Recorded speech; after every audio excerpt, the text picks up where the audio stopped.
бірнеше орындап шықтық шамамыз келгенше, бірақ халықпен жюриге ұнады ма екен, кенеттен бірінші орынға шығып кеттік.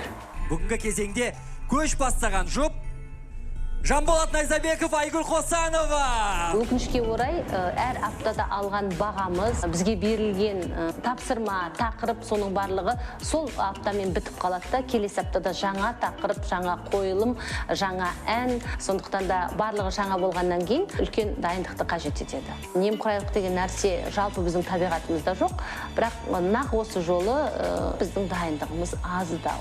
Екінші орынға түсіп қалам ба деген қорқыныш болады. Болмаса үшінші орынға, болмаса жаңа қауіпті аймаққа түсіп қалам ба деген қорқыныш болады. Бірақ енді бар еңбегіміз салып тырысып келе жатырмыз ғой енді.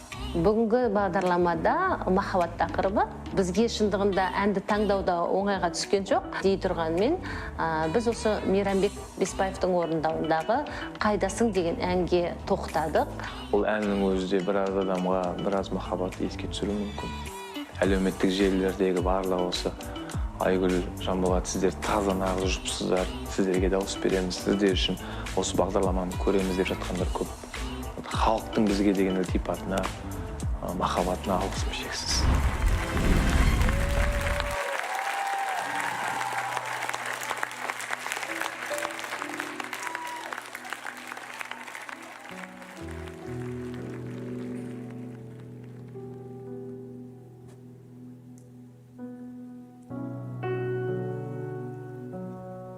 Сәлем. Сәлем. Қалайсың? Жақсы, рахмет. Көп күтіп қалған жоқсың ба? Жоқ. Айтпақшымын саған. Бұл не? Қайдасың? Қайдасың? Айтқандай, сен менің көрмейтінімді білмейді екенсің ғой. Түсінем.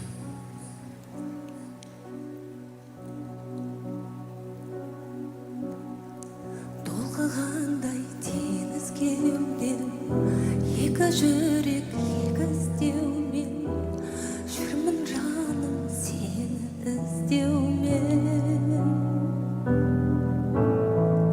Айдындағы ақ қудайсың, қанат қағып кеп тұрғайсың, неге жанымды аптырмайсың сен?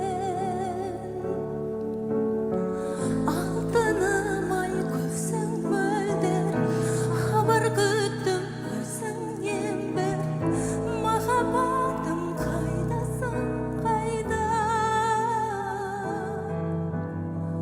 Ғашық едім саған сәулем, өтсін өмір сен аңсаумен, махаббатым қайдасың, қайда? Алма бақты аралаумен, жалғыз кетіп барамаумен, махаббатың қайдасың, қайда? Қосып арман тілегімді, ұстап нәзік жүрегімді, сені сүйдім бұл өмірде мен. Қарай талды көзім, қайда сол бір бал мінезің, сағынышым жалғыз өзің сен. Алтыным ай көзің мөлдір, хабар күттім өзіңнен бір, махаббатым қайдасың, қайда? Ғашық едім саған сәулем, өтсін өмір сен аңсаумен, махаббатым қайда?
Жанболат Найзабеков, Айгүл Қосанова.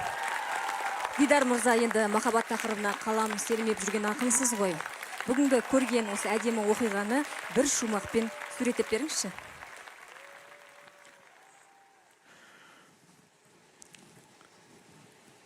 Сонда толықтып жіберді. Бұл ән. Екеуі бастағанда бұл өлеңді жарқылдайды деп едім, найзадай болып. Найзабековтың тірлігі бас кезінде жүрегіме қадалды найзадай болып. Күтіп ем мұндай ғажап ән болатынын, сахнаға кіретін сән болатынын. Жанболат соңында дәлелдеді ғой, жұбын тастап кетпейтін жан болатынын. Рахмет. Бүгін қазақтың талант толы Мейрамбек ағамыздың туған күні.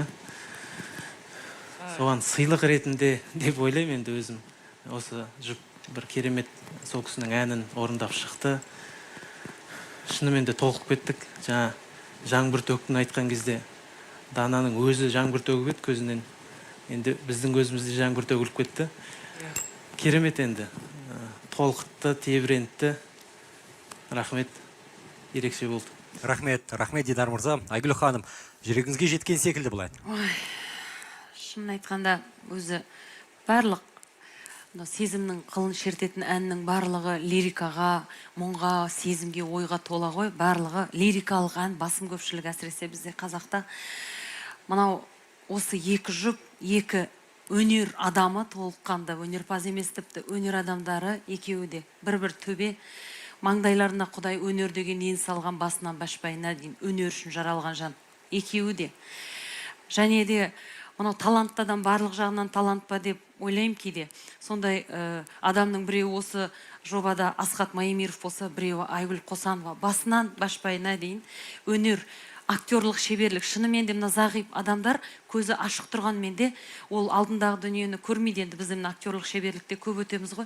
Және мына қойылымда драматургия болды.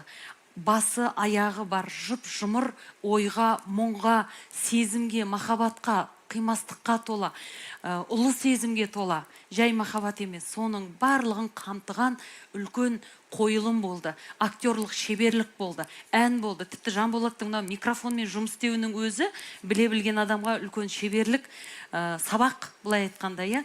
Онымен жұмыс істеудің өзі өнер, былай айтқанда, ән айтқан кезде әсіресе. Барлығын қамтып, барлығын игеріп, меңгеріп тұру сахнада қандай көзің, көңілің тояды. Және дәл осы жұп үлкен бір дайындықпен келеді. Сахнаның киесі бар. Ой, қойшы, былай-былай бүйтіп шыға саламыз ғой, өстіп айта саламыз ғой деген адамды бар ғой, иә. Есеңгіретіп лақтырған кезде кәдімгі тәубасына келтіреді. Ойлайды, өнер